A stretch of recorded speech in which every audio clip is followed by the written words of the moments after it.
అప్పుల ఊబిలో నుంచి బయటికి రావాలంటే ఏం చేయాలి?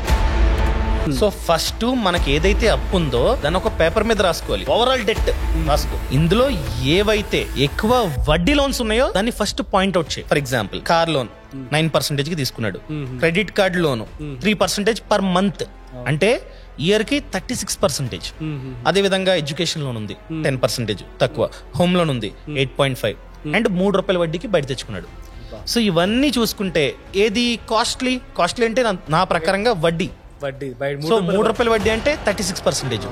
అదేవిధంగా క్రెడిట్ కార్డు కూడా 36%, ఎందుకంటే మంత్ కి 3% అంటే ఇయర్ కి 36. ఫస్ట్ ప్రయారిటీ 2 క్రెడిట్ కార్డు, బయట తీసుకున్న అప్పు. సో పొరపాటున క్రెడిట్ కార్డు అప్పు కట్టకపోతే సిబిల్ స్కోర్ తగ్గిపోద్ది, కానీ బయట తీసుకున్న అప్పు ఆన్ టైమ్ లో కట్టకపోతే ఏమవుతుంది, క్రెడిట్ స్కోర్ తగ్గదు. సో నన్ను అడిగినట్లయితే వీడి ఫస్ట్ ప్రయారిటీ దేనికి ఇవ్వాలి? క్రెడిట్ కార్డ్ కి ఇవ్వాలి. ఫస్ట్ సొల్యూషన్ వాడు చేయాల్సింది ఎక్స్ట్రా సోర్స్ ఆఫ్ ఇన్కమ్ ని క్రియేట్ చేసుకోవడం. ఎక్స్ట్రా సోర్స్ ఆఫ్ ఇన్కమ్ అంటే నేను డెలివరీ జాబ్ చేయాలేమో, ర్యాపిడో తిప్పుకోవాలేమో, తప్పేముంది? రేపొద్దున్న మనం ఇంకా అప్పులూబులో కూరుకుపోతే ఎవడైనా కాపాడతాడా? ఏమన్నా హైదరాబాద్ లో ఎంతమంది చేసుకుంటున్నారు? అది పార్ట్ టైం చేసుకోవచ్చు. ఫర్ ఎగ్జాంపుల్ జాబ్ చేస్తున్నాడు, ఫోన్లే 5ంటికో 6ంటికో 7ంటికి ఇంటికి వస్తాడు.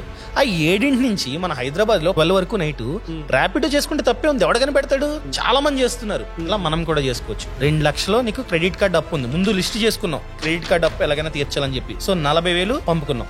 సెకండ్ మంత్ 40,000 పంపావు, థర్డ్ మంత్ 40,000 పంపావు, ఫోర్త్ మంత్ 40,000 పంపావు, ఫిఫ్త్ మంత్ కూడా 40,000 పంపావు. అక్కడికి 2 లక్షలు దాటేసింది.